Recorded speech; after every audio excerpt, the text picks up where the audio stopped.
ከገጠመን ችግር፣ ከገጠመን መከራ፣ ከገጠመን ፈተና፣ ከገጠመን ስቃዮች እግዚአብሔር እንደሚያድን በማመን እሱን መጥራት።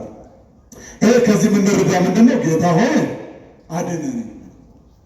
ይሄ እምነት ቃል ያመነ ሰው ከአንደበቱ የሚወጣ ቃል እግዚአብሔር ምንም ጥርጥር የሌለው ሰው የማይጠራጠር በእግዚአብሔር ኤልሻዳይነት የማይጠራጠር ሰው ከአንደበቱ የሚወጣ የእምነት ቃል ጌታ ሆይ ምን በለን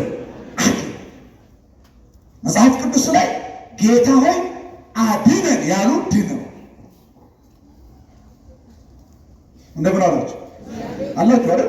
ጌታ ሆይ አድነን ያሉ ድነው በመጽሐፍ ቅዱስ ብዙ ነገር ብዙ ታሪኮችን ማየት ታስታውሳላችሁ። የማቴዎስ ወንጌል ምዕራፍ 17 ቁጥር 17 ጀምራችሁ ስታነቡ ያ ልጅ የታመመበት ልጄ ክፉኛ ይሰቃያልና ጌታ ሆይ ልጄን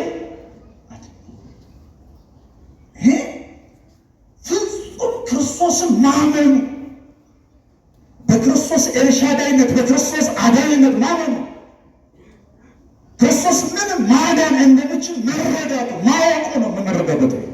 ከዛም በኋላ ማወቅ መረዳት ማመን ብቻ ሳይሆን ከሱ ደግሞ የእምነት ቃል ምንለው ምን አለ ልጄን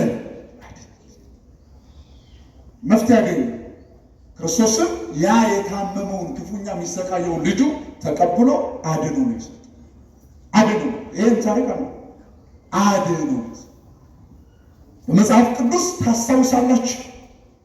በዚህ በማርቆስ ወንጌል ምዕራፍ 10 ቁጥር 47 ላይ ስታደሙ በጎዳና ላይ የነበረውን ሰው ታስታውሳላችሁ። በጎዳና ላይ ዓይን ስለሌለው ሰርቶ መብላት ስለማይችል ክርስቶስ የብዙዎችን ሰዎች ሕይወት እንደቀየረ ስለ ክርስቶስ ዝናውን ሰው ክርስቶስ ማን ነው ለሚለው መልስ ምንድነው የሰማው?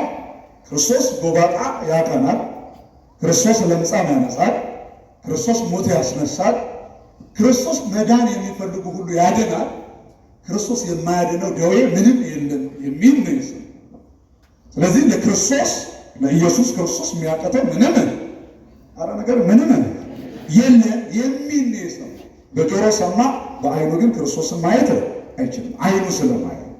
ስለዚህ ይህንን ከሰማ በኋላ በጎዳና ላይ ወርቆ እላቂ ጨርቅ አንጥፎ ድቃቂ ሳንቲም በሚለምንበት ጊዜ ክርስቶስ